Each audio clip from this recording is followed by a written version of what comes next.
बिस्मिल्लाहिर्रहमानिर्रहीम। अस्सलामु अलैकुम नाज़रीन, पाक वतन टीवी में खुशामदीद। मैं हूँ फ़हद करीम। शामिल करेंगे अब तक की खास खबरें और खबर शामिल करेंगे साबिक़ वज़ीर वज़ीर फैसल वाडा के हवाले से, जिन्होंने कहा कि इनका MQM पाकिस्तान से कोई इख्तलाफ नहीं, बल्कि उनका इख्तलाफ MQM लंदन से था। कराची में मीडिया से गुफ्तगू करते हुए फैसल वाडा ने कहा कि हमारे अदालती निज़ाम पर सवालिया निशान है। जस्टिस सिस्टम के ज़रिए आप इनकलाब ला सकते हैं। उन्होंने कहा कि इनकलाब लाने के लिए बहुत से तरीके हैं, मगर इनकलाब लाने के लिए मुल्क की सालमियत को खतरे में नहीं डाला जा सकता। साबिक़ वफाकी वज़ीर फैसल वाडा ने कहा है कि उनका MQM पाकिस्तान से कोई इख्तलाफ नहीं, बल्कि इनका इख्तलाफ MQM लंदन से था। कराची में मीडिया से गुफ्तगू करते हुए फैसल वाडा ने कहा कि हमारे अदालती निज़ाम पर सवालिया निशान है। जस्टिस सिस्टम के जरिए आप इनकलाब ला सकते हैं। उन्होंने कहा कि इनकलाब लाने के बहुत से तरीके हैं, मगर इनकलाब लाने के लिए मुल्क की सालमियत को खतरे में नहीं डाला जा सकता। फैसल वाडा ने बानी PTI से मुतालिक बात करते हुए कहा कि वो इन्हें मजीद परेशानी में फंसते हुए दिखाई दे रही हैं। साबिक़ वज़ीर का कहना था कि इनका MQM पाकिस्तान से कोई इख्तलाफ नहीं, बल्कि इनका इख्तलाफ MQM लंदन से था। माशाल्लाह से आपको पता है पाकिस्तान तरक्की याफ्ता मुल्क है, ज़बरदस्त मुल्क है। 6 साल से सिस्टम अपग्रेडेड नहीं था, अपडेटेड नहीं था।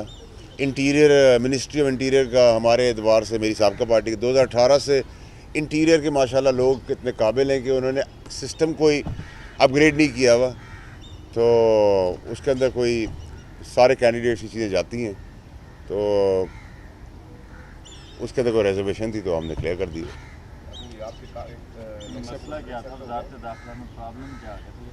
सर उनकी क्वायरीज थी अपग्रेडेशन की और अपडेट करने की, पता नहीं शायद उनको कोई क्रिमिनल रिकॉर्ड ढूंढना था या क्या था, लेकिन मेरा तो सुप्रीम कोर्ट से लेकर 2018 से सारी चीज़ें चल रही हैं, उसकी भी क्लैरिटी थी, लेकिन उसके बाद भी शायद कोई क्वायरी थी। आपको पता है मोहब्बत तो मुझसे बहुत सारे लोग करते हैं, तो शायद सुबह सुबह मुझे रोज़े में बार बार बुला रहे हैं कि मैं सिगरेट कॉफ़ी के बगैर कुछ और कर बैठूं, ब्रेकिंग कोई दे दूं, तो वो ब्रेकिंग तो मैं दूंगा 27 को दे दूंगा या 3 को दे दूंगा, दे तो दूंगा। ड्यूल नेशनैलिटी का रिकॉर्ड भी था, बाकी रिकॉर्ड इंटीरियर में सारे हैं ना, क्रिमिनल रिकॉर्ड भी है, ड्यूल नेशनैलिटी का, लेकिन माशाल्लाह से आज जाग जाएंगे। 6 साल से सो रहे थे जनाब अली। सियासी सूरत हाल पर बताइएगा, आप इस वक्त आज़ाद उम्मीदवार हैं, मुत्तहिदा कौमी मूवमेंट को ऐसी क्या ज़रूरत पड़ी कि उन्होंने आपको अपने अरकान सिंध असेंबली दिए प्रोपोजल और सेकेंडर के लिए? पीपल्स पार्टी जिनकी आप ज़्यादा तारीफ़ कर रहे हैं, उन्होंने आपको ये तजवीज़ और तारीफ़ की निंदा नहीं दी है। देखिए जी, अगर मुझे कोई प्यार करता तो आपको क्या प्रॉब्लम है, बट कम ही लोग करते हैं मुझे। दूसरी चीज़ ये कि देखिए मेरे इख्तलाफात मुखालफत थी MQM लंदन वाली टीम के साथ। इसमें काफ़ी लोग हैं, जिसमें मुस्तफ़ा कमाल साहब हैं, रऊफ़ सिद्दीकी साहब हैं, गवर्नर साहब हैं, खालिद मकबूल सिद्दीकी साहब हैं, और फैसल सब्ज़वारी साहब हैं। बहुत सारे ऐसे लोग हैं जो जिनसे मेरा बहुत अच्छा ताल्लुक़ रहा है, और MQM आज की जो है उससे तो वैसे ही मेरा ताल्लुक़ कंपैरेटिवली बहुत अच्छा है। मेरा MQM पाकिस्तान का तो इख्तलाफ नहीं था, मेरे को लंदन का इख्तलाफ था, है और खुल के और रहेगा, और उस टाइम पर मैंने टेक ऑन भी किया। लेकिन जिन्होंने अच्छा काम किया, इन सब ने अच्छे काम भी किए हैं, तो जिसके अच्छे काम हो आप वो अपना मुखालिफ ही क्यों ना, दुश्मन की ना हो, जो अच्छा काम करेगा उसकी तारीफ़ कर देंगे, जो नहीं करेगा ठोक देंगे उसको, तो सीधा सीधा हिसाब किताब। अच्छा सर, ये बताइएगा, रऊफ़ सिद्दीकी साहब ने कल जो है वो यहाँ पे गुफ्तगू में कहा कि हमें पार्टी में फैसल वाडा जैसे इनकलाबी लोग चाहिए, तो क्या समझते हैं कि कब तक जो है वो फैसल वाडा इनकलाबी साहब जो है वो MQM पाकिस्तान का हिस्सा बन जाए? देखिए रऊफ़ सिद्दीकी साहब की मेहरबानी है कि उन्होंने ऐसी बात की, मैं उनका शुक्रगुज़ार हूँ। जहाँ तक इनकलाबी और इनकलाब की कोशिश कर रहे हैं, ले आएंगे तो फिर उनकी वो ख्वाहिश पूरी कर लेंगे, हमारे बड़े हैं, भाई हैं। अब और क्या सवाल था आपका? यही है, लेकिन अगर आप इनकलाब की बात करते हैं तो ये ख्वाहिश खान साहब की थी 9 मई को, वो लाने में नाकाम रहे, तो आप किस तरीके से इनकलाब ले आएंगे? देखिए मेरे और खान साहब के इख्तलाफात जो उस वक्त भी थे, वो इनकलाब लाने का तरीका ये नहीं है कि आप अपने मुल्क और उसकी सलामती को और सालमियत को आग लगा दें। आप मौला जट लेके तोप बंदूकें और तमस्खर उड़ाने अपने शहीदों के चले जाएं। इनकलाब लाने के तरीके बहुत सादा, बहुत तरीके हैं। इनकलाब आप अपनी ज़बान से, अपनी आवाज़ से, अपने पुरअमन एहतजाज से, अपने राइट ऑफ डिफेंस से, कोर्टों के थ्रू, जस्टिस सिस्टम के थ्रू, TV टॉक शोज़, आपके तवस्सुस से आप वो इनकलाब ला सकते हैं। उसमें आपको जिस किस्म के लोग हैं, पॉलिटिकल लोग हैं, उनको भी आप एक्सपोज कर सकते हैं, बरहना कर सकते हैं, और दीगर लोग भी अगर उसके पीछे मुलव्विस हों, जो ऐसी शरारतें कर रहे हों जो मेरे एतबार में थी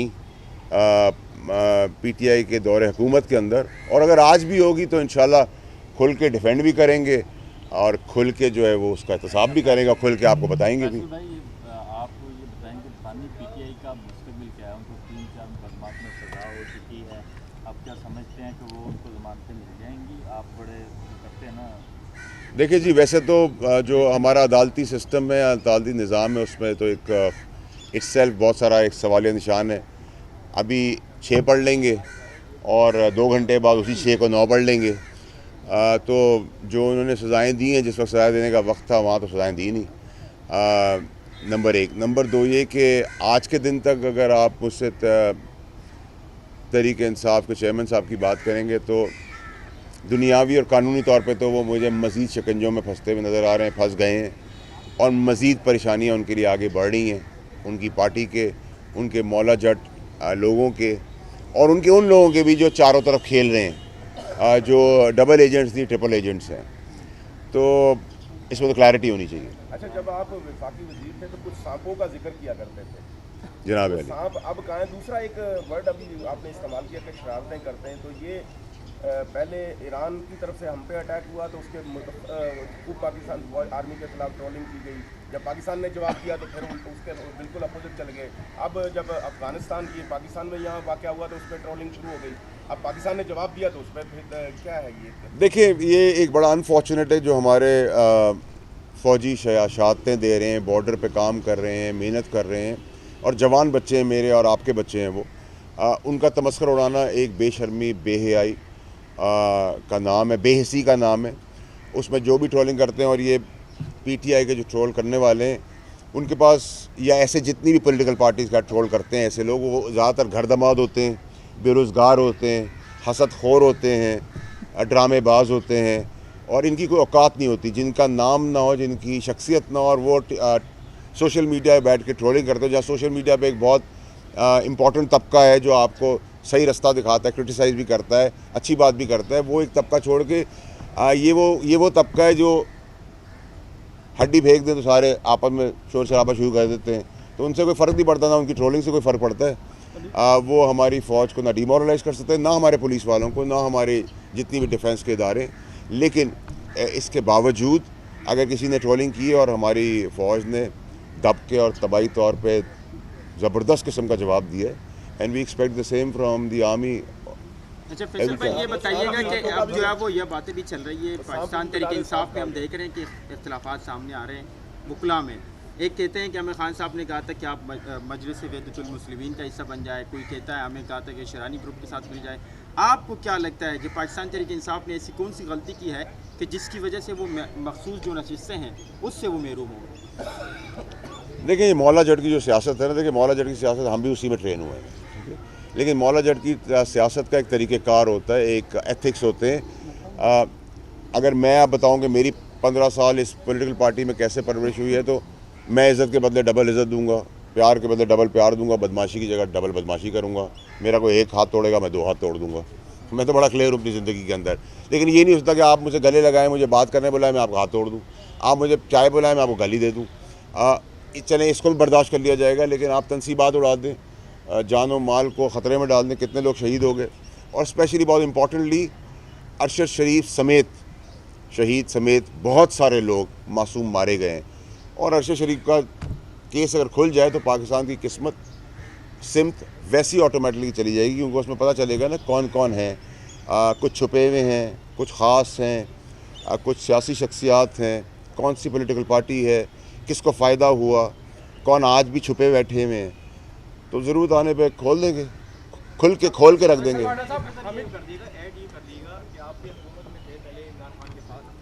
سوشل میڈیا پہ تو تمام چیزیں چل رہی ہیں جو کھلے عام فوج کو نشانہ بنایا جا رہا ہے چیزوں کو, آپ سمجھتے ہیں کہ یہ پی ٹی آئی کر رہی ہے یا اس کا نام یوز کیا جا رہا ہے؟ دیکھیں فوج کے علاوہ بھی کسی کو نہیں چھوڑتے یہ ٹرولز, اور اس سے کوئی فرق نہیں پڑتا. میں نے آپ کو کہا نا کہ باہر ہڈی پھینک دیں, اگر باہر سب چپک جائیں کوئی مسئلہ نہیں ہے نا. لیکن کوالٹی کی ہڈی پھینکیں گے تو زیادہ شور ہوگا, بغیر کوالٹی کے بھیجیں گے تو کم شور ہوگا. تو ہم کوالٹی شور کر رہے ہیں کیونکہ ہم اس بڑے پلیٹ فارم پہ بات کر رہے ہیں. نمبر 1. نمبر 2 یہ کہ ایسا نہیں کہ پی ٹی آئی ہی کی لوگ یہ ٹرولنگ کرتے ہیں فوج کے خلاف یا ذاتی طور پہ. اس کے ساتھ باقی پولیٹیکل پارٹیز کے بھی ٹرولز کرتے ہیں, ان کے نام سے بھی کرتے ہیں. تو ایسا نہیں ہے کہ بری ذمہ سے یا ذمہ دار ایک پارٹی ہے, ساری پولیٹیکل پارٹی. اور یہ زہر اور نفرت جو ہے، وینم جو ہے، وہ صرف ایک پی ٹی آئی کی پارٹی کے اندر نہیں، ساری پولیٹیکل پارٹیز کے اندر ہے. صرف ان کا کام عمران خان صاحب نے 10 گنا آگے جا کے ریڈ لائن کراس کر دیا. آپ نے مولا جٹ کا ذکر کیا، مولا جٹ ہے کون؟ یار آپ نا مجھے رمضان کے مہینے میں نا اس ٹائم پہ جہاں مجھے ہر چیز دھندلی نظر آ رہی ہے، اس حساب سے اتنے سوال کریں گے تو میں اپنا نام بھی بھول جاؤں گا. اگر آپ مجھے مغرب کے بعد سگریٹ پینے اور کافی کے بعد پوچھیں گے تو دب کے آپ کو سارے سوالوں کا جواب دوں گا. اچھا، آپ کے بارے میں کل ٹویٹ کیا کہ آپ نے بیان دیا تھا کہ پی ٹی آئی کے خلاف کریک ڈاؤن مزید ہونا ہے عید کے بعد، تو حامد میر صاحب کا اس بات پر یہ کہنا ہے کہ آپ انہی لوگوں کی آدمی ہیں جو کہ اس طرح کے فیصلے کرتے ہیں، حکومت تو صرف عمل درآمد کرتی ہے. تو کیا آپ سچ میں انہی لوگوں کے آدمی ہیں کہ جو اس طرح کے فیصلے کرتے ہیں کہ کس کے خلاف کریک ڈاؤن کرنا ہے؟ دیکھیں، میں تو حامد میر صاحب ایک بڑے اچھے جرنلسٹ ہیں، میرا ان سے بڑا اچھا رشتہ ہے، اور وہ خود بڑی تکلیف سے گزرے ہیں جب ان پہ گولیاں چلی تھی. میں یہ آپ کو ضرور بتا سکتا ہوں کہ میں کس کا ہوں یا کس کا نہیں ہوں یہ تو مجھے پتا، لیکن میں حامد میر صاحب کو بندہ ضرور ہوں. پشاور ہائی کورٹ نے وزیر اعلیٰ خیبر پختونخوا علی امین گنڈاپور کے خلاف مقدمات کی تفصیلات فراہم کرنے کا حکم دے دیا. وزیر اعلیٰ خیبر پختونخوا علی امین گنڈاپور کے خلاف مقدمات کی تفصیل کی فراہمی سے متعلق درخواست کی سماعت پشاور ہائی کورٹ میں ہوئی. سماعت کے دوران عدالت نے پوچھا کہ یہ مسئلہ ختم نہیں ہوا، جس پر درخواست گزار کے وکیل نے کہا کہ متعلقہ حکام مقدمات کی تفصیل فراہم نہیں کر رہے، جس پر جسٹس اشتیاق ابراہیم نے ریمارکس دی کہ علی امین گنڈاپور صوبے کا وزیر اعلیٰ ہے، عوام نے ان پر اعتماد کیا ہے. پشاور ہائی کورٹ نے وزیر اعلیٰ خیبر پختونخوا علی امین گنڈاپور کے خلاف مقدمات کی تفصیلات فراہم کرنے کا حکم دے دیا. وزیر اعلیٰ خیبر پختونخوا علی امین گنڈاپور کے خلاف مقدمات کی تفصیل کی فراہمی سے متعلق درخواست کی سماعت پشاور ہائی کورٹ میں ہوئی. سماعت کے دوران عدالت نے پوچھا یہ مسئلہ ختم نہیں ہوا، جس پر درخواست گزار کے وکیل نے کہا متعلقہ حکام مقدمات کی تفصیل فراہم نہیں کر رہے، جس پر جسٹس اشتیاق ابراہیم نے ریمارکس دی کہ علی امین گنڈاپور صوبے کے وزیر اعلیٰ ہیں، عوام ان پہ اعتماد کیا ہے. جسٹس اشتیاق ابراہیم نے کہا عوام نے ووٹ دیا ہے، اب وہ اس صورت صوبے کو چلا رہے ہیں، ایسا نہیں ہو سکتا کہ آپ ان کو تفصیلات نہ دیں. اس پر ڈائریکٹر لیگل ایف آئی اے نے بتایا کہ علی امین گنڈاپور کے خلاف ڈی اے خان میں 2 انکوائریز ہیں. عدالت نے متعلقہ حکام کو درخواست گزار کے خلاف مقدمات کی تفصیل فراہم کرنے کی ہدایت کرتے ہوئے کیس کی سماعت 25 اپریل تک ملتوی کر دی. الیکشن کمیشن نے سینٹ انتخابات کے لیے کاغذات نامزدگی منظور ہونے والے امیدواروں کی فہرست جاری کر دی. الیکشن کمیشن کے مطابق سینٹ انتخابات میں 35 میں سے 34 امیدواروں کے کاغذات نامزدگی منظور ہو گئے. سینٹ انتخاب میں خواتین کی 2 مخصوص نشستوں پر 5 امیدواروں کے کاغذات منظور ہوئے. الیکشن کمیشن نے سینٹ انتخابات کے لیے کاغذات نامزدگی منظور ہونے والے امیدواروں کی فہرست جاری کر دی. الیکشن کمیشن کے مطابق سینٹ انتخابات میں 35 میں سے 34 امیدواروں کے کاغذات نامزدگی منظور ہو گئے. سینٹ انتخاب میں خواتین کی 2 مخصوص نشستوں پر 5 امیدواروں کے کاغذات منظور ہوئے. ایم کیو پاکستان کے رہنما نجیب ہارون کے کاغذات نامزدگی منظور نہ ہو سکے. پیپلز پارٹی کے 17 امیدواروں کے کاغذات نامزدگی، جبکہ پاکستان تحریک انصاف کے حامی تمام 6 امیدواروں کے کاغذات نامزدگی منظور ہو گئے. یاد رہے کہ پارلیمنٹ کے ایوان بالا سینٹ کی اپنی مدت پوری ہونے کے بعد خالی ہونے والی 48 نشستوں پر انتخابات 2 اپریل کو ہوں گے. 14 مارچ کو سینٹ کی 6 نشستوں پر ہونے والے ضمنی انتخابات میں پیپلز پارٹی کے یوسف رضا گیلانی سمیت 4 امیدوار کامیاب ہو گئے تھے، جبکہ مسلم لیگ نون اور جمعیت علماء اسلام فیک کے ایک امیدوار کامیاب ہوئے. اس وقت پارلیمنٹ کے ایوان بالا سینٹ کی کل تعداد 100 ہے، جس میں 4 صوبوں سے 23 سابق فاٹا اور اسلام آباد سے 4 اراکین شامل ہیں. صوبے کے لیے مختص کردہ 23 نشستوں میں سے 14 جنرل نشستیں 4 خواتین کے لیے، 4 ٹیکنوکریٹس اور 1 اقلیتی رکن کے لیے مختص ہے. اسرائیلی فوج نے ماہ سیام میں بھی فلسطینیوں پر ظلم و ستم کے پہاڑ توڑ رکھے ہیں. رات گئے رفح اور خان یونس میں معصوم بچوں سمیت مزید 22 فلسطینی شہید کر دیے گئے. اسرائیلی طیاروں نے رفح میں 2 گھروں اور 1 اپارٹمنٹ کو نشانہ بنایا، جس کے نتیجے میں بچوں سمیت 14 فلسطینی شہید ہو گئے. جبالیہ میں بھی اسرائیلی فورسز نے ایک مکان پر گولہ باری کی ہے، جس میں بچوں سمیت 8 فلسطینی شہید ہوئے ہیں. اسرائیلی فوج نے ماہ سیام میں بھی فلسطینیوں پر ظلم و ستم کے پہاڑ توڑ رکھے ہیں. رات گئے رفح اور خان یونس میں معصوم بچوں سمیت مزید 22 فلسطینی شہید کر دیے گئے. اسرائیلی طیاروں نے رفح میں 2 گھروں اور 1 اپارٹمنٹ کو نشانہ بنایا، جس کے نتیجے میں بچوں سمیت 14 فلسطینی شہید ہو گئے. جبالیہ میں بھی اسرائیلی فورسز نے ایک مکان پر گولہ باری کی ہے، جس میں بچوں سمیت 8 فلسطینی شہید ہوئے. عینی شاہدین کے مطابق مکان مکمل طور پر تباہ ہو گیا. حملے کے نتیجے میں بہت سے دیگر لوگ زخمی بھی ہوئے. غازہ کے طبی حکام کے مطابق 7 اکتوبر سے غزہ پر جاری اسرائیلی حملوں میں بچوں سمیت 31,726 فلسطینی شہید اور 73,792 زخمی ہو چکے ہیں. یونیسیف کے ایگزیکٹو ڈائریکٹر کیتھرین رسلز نے کہا کہ بچوں کی اتنی بڑی تعداد میں اموات کی شرح کسی بھی تنازع یا جنگ میں نہیں دیکھی گئی ہے، لیکن دنیا ان جرائم پر بالکل خاموش ہے. ان بچوں کے پاس اب رونے تک کی طاقت نہیں بچی. دنیا بھر میں فاقہ کشی کی صورتحال پر نظر رکھنے والے ادارے IPC نے غزہ میں قحط سالی کی سنگین صورتحال میں خبردار کر دیا. رپورٹ میں کہا گیا کہ غزہ کی 70% آبادی فاقہ کشی کا شکار ہے. غزہ کے شمالی حصے میں مئی تک مکمل قحط کا سامنا کرنا پڑ سکتا ہے. رپورٹ کے مطابق 1 فروری سے اب تک غزہ کے 79% آبادی تباہ کن درجے کی بھوک کا شکار ہو چکی ہے. जुलाई तक की शरह 92% तक पहुंच जाएगी। सेक्रेटरी जनरल अक़वाम मुत्तहिदा एंटोनियो गुतेरेस ने कहा कि गाजा में फ़लस्तीनियों को शदीद भूख और मसाइब का सामना है। IPC रिपोर्ट गाजा में तशवीशनाक सूरत-ए-हाल के गुमाज़ हैं। सेक्रेटरी जनरल ने IPC दर्जाबंदी का हवाला देते हुए कहा कि गाजा में भूख का सामना करने वाले लोगों की तादाद गैर मामूली है। उनका कहना था कि गाजा में ये कहत मुकम्मल तौर पर इंसानों की पैदा करना तबाही है। हमें इस नाकाबिल तसव्वुर, नाकाबिल कबूल और बिला जवाज़ अमल को रोकने के लिए अभी फौरी कदम उठाना चाहिए।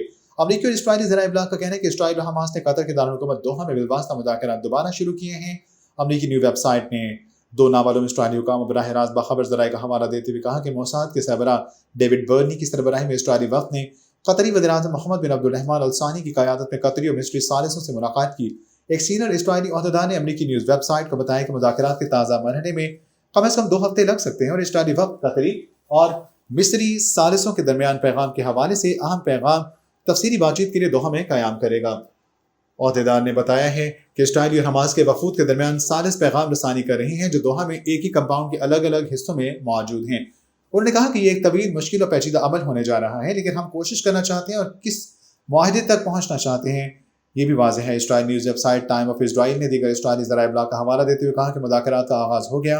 रिपोर्ट में मज़ीद कहा गया है कि डेविड बर्नी की आज मंगल को इस्राईली वापसी का इम्कान है, जबकि इस्राईली मुज़ाकराती टीम दोहा में ही रहेगी। इस हवाले से हमास का सालसी करने वाले ममालिक की जानिब से ताहाल कोई तबसरा नहीं किया गया है। यूरोपीय यूनियन की खारजा पॉलिसी के सरबराह जोसेफ बोरेल ने इस्राईल पर इल्ज़ाम लगाया कि वह गाजा में कहत पैदा कर रहा है और भूख को जंग के हथियार के तौर पर इस्तेमाल कर रहा है। जबकि गैर मुल्की खबर रसां इदारे रॉयटर की खबर के मुताबिक जोसेफ बोरेल ने ब्रसल्स में गाजा के लिए इंसानी इमदाद के बारे में एक कॉन्फ्रेंस के इफ्तिताह के मौके पर कहा कि हम गाजा में अब कहत के दहाने पर नहीं बल्कि हम कहत की हालत में हैं।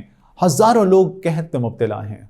यूरोपीय यूनियन की खारजा पॉलिसी के सरबराह जोसेफ बोरेल ने इस्राईल पर इल्ज़ाम लगाया है कि वह गाजा में कहत पैदा कर रहा है और भूख को जंग के हथियार के तौर पर इस्तेमाल कर रहा है। गैर मुल्की खबर रसां इदारे रॉयटर की खबर के मुताबिक जोसेफ बोरेल ने ब्रसल्स में गाजा के लिए इंसानी इमदाद के बारे में एक कॉन्फ्रेंस के इफ्तिताह के मौके पर कहा कि हम गाजा में अब कहत के दहाने पर नहीं बल्कि हम कहत की हालत में हैं। हज़ारों लोग कहत में मुब्तला हैं। उन्होंने मज़ीद कहा कि ये नाकाबिल कबूल है। कहत को जंग के हथियार के तौर पर इस्तेमाल किया जा रहा है और इस्राईली जंग कहत का बायस बन रही है। दूसरी जानब यूरोपीय कमीशन की सदर उर्सुला वॉन डेर लेyen ने गाजा की सूरत हाल बारे खबरदार करते हुए कहा कि वहाँ इस वक्त कहत का सामना है जिससे निपटने के लिए फौरी जंगबंदी ज़रूरी है। APP ने अल अरेबिया की खबर का हवाला देते हुए कहा कि इन ख्यालात का इजहार उन्होंने काहिरा में सदर अल-सीसी के साथ स्ट्रेटेजिक पार्टनरशिप के मुआहदे पर दस्तखत करने के बाद मीडिया से गुफ्तगू करते हुए किया। उन्होंने कहा गाजा में कहत का सामना है और हम ये कबूल नहीं कर सकते, इसलिए अब फौरी जंगबंदी ज़रूरी है। उन्होंने कहा कि इस वक्त एक ऐसा जंगबंदी का मुआहदा होना ज़रूरी है जिसके नतीजे में इस्राईली यगमारी रिहा हों और गाजा में इंसानी बुनियादों पर मज़ीद इमदाद की तरसील मुमकिन हो सके। इस मौके पर सदर अल-सीसी ने कहा कि मिस्र और यूरोपीय रहनुमाओं ने रफ़ा में इस्राईल के ज़मीनी हमले को मुतफ़िका तौर पर मुस्तरद किया है। उन्होंने कहा कि अगर रफ़ा पर भी ज़मीनी हमला किया गया तो गाजा में होने वाली इंसानी तबाही को दोगुना कर देगा। इलावा इस जंगी सूरत-ए-हाल के फ़लस्तीन कॉज पर बहुत मनफी असरात मरतब होंगे, इसीलिए मिस्र इसे मुस्तरद करता है। वाज़ेह यूरोपीय यूनियन ने मिस्र के लिए 8 अरब 10 करोड़ डॉलर के इमदादी पैकेज का ऐलान किया जिससे मिस्री मईशत को संभाला मिल सकेगा। नीज़ इससे मुल्क में रोजगार के मौके बढ़ेंगे। तुर्क सदर रजब तैयब एर्दोगान ने कहा गाजा में बैनुल-अक़वामी इदारे और तंजीमें एक बार फिर नाकाम हुई और हम ये भी तस्लीम करते हैं कि आलम इस्लाम ने भी इस इम्तिहान में कामयाबी हासिल नहीं की। तुर्क नशरियाती इदारे TRT के मुताबिक उन्होंने कहा कि मगरबी ममालिक की मुनाफ़िकत जिन्होंने इसराइल को इस कत्ल आम के लिए गोला बारूद से मदद फराहम की, गाजा को, बच्चों और ख़वातीन को दुनिया के सबसे बड़े कब्रिस्तान में तब्दील कर दिया। उन्होंने कहा कि इस्लामी दुनिया ने भी इस इम्तिहान में अच्छी तरह से कामयाबी हासिल नहीं की। बहैसियत मुसलमान हमें यकीनी तौर पर इस पर अपना मुहासिबा करने की ज़रूरत है। उनका कहना था कि तुर्की अपने तमाम वसाइल से गाजा के भाइयों की मदद करता है। सदर ने कहा कि वो गाजा के लिए इंसानी इमदाद में इजाफा जारी रखेगा जो कि 40,000 टन से ज़्यादा है। खबर शामिल करेंगे खेलों की दुनिया से और बात करेंगे Pakistan super league PSL season 9 के फाइनल में इस्लामाबाद यूनाइटेड ने सनसनीखेज मुकाबले के बाद मुल्तान सुल्तान्स को शिकस्त देकर टाइटल अपने नाम कर दिया। Pakistan super league PSL season 9 के फाइनल में मुल्तान सुल्तान्स ने इस्लामाबाद यूनाइटेड को जीत के लिए 160 रन का हदफ दिया था। इस्लामाबाद यूनाइटेड मुल्तान सुल्तान्स को 2 विकेटों से शिकस्त देकर तीसरी मरतबा PSL की चैंपियन बन गई, जबकि मुल्तान सुल्तान्स मुसलसल तीसरा फाइनल जीतने में नाकाम रही। Pakistan super league PSL season 9 के फाइनल में इस्लामाबाद यूनाइटेड ने सनसनीखेज मुकाबले के बाद मुल्तान सुल्तान्स को शिकस्त देकर फाइनल अपने नाम कर दिया। पाकिस्तान सुपर लीग सीजन 9 के फाइनल में मुल्तान सुल्तान्स ने इस्लामाबाद यूनाइटेड को जीत के लिए 160 रन का हदफ दिया था। इस्लामाबाद यूनाइटेड मुल्तान सुल्तान्स को 2 विकेटों से शिकस्त देकर तीसरी मरतबा PSL चैंपियन बन गई, जबकि मुल्तान सुल्तान्स मुसलसल तीसरा फाइनल जीतने में नाकाम रहे। PSL सीजन 9 के फाइनल में मुल्तान सुल्तान्स ने इस्लामाबाद यूनाइटेड के खिलाफ टॉस जीतकर पहले बैटिंग का फैसला किया। बैटिंग के आगाज पर ही मुल्तान सुल्तान्स को नुकसान उठाना पड़ा और इसके इब्तदाई 2 बल्लेबाज सिर्फ 14 रन पर पवेलियन लौट गए। दोनों खिलाड़ियों को स्पिनर अमाद वसीम ने आउट किया। ओपनर यासिर खान 6 और डेविड विली 3 रन बनाकर आउट हुए। इनके बाद कप्तान मोहम्मद रिजवान और उस्मान खान ने स्कोर को आगे बढ़ाने की कोशिश की, लेकिन ज्यादा कामयाब न हो सके। मोहम्मद रिजवान 26 रन बनाकर शादाब खान का शिकार बन गए। इनके बाद जॉनसन चार्ल्स भी ज्यादा देर विकेट पर न ठहर सके और सिर्फ 4 रन बनाकर आउट हो गए। मुल्तान के पांचों आउट होने वाले खिलाड़ी उस्मान खान थे, जो कि 5वें आउट होने वाले खिलाड़ी उस्मान खान ने 57 रन बनाकर शादाब खान का दूसरा शिकार बने।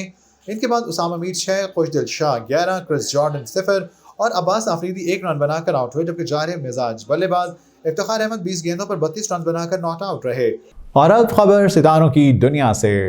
मीडिया, सोशल मीडिया इन्फ्लुएंसर और अदाकारा राबिया कुलसूम का कहना है कि औरत मार्च मर्दों से नफरत का नहीं बल्कि औरतों के हकूक का नाम है। अदाकारा राबिया कुलसूम ने हाल ही में एक पॉडकास्ट में शिरकत की, जहां उन्होंने औरत मार्च की खुलकर मुखालिफत की।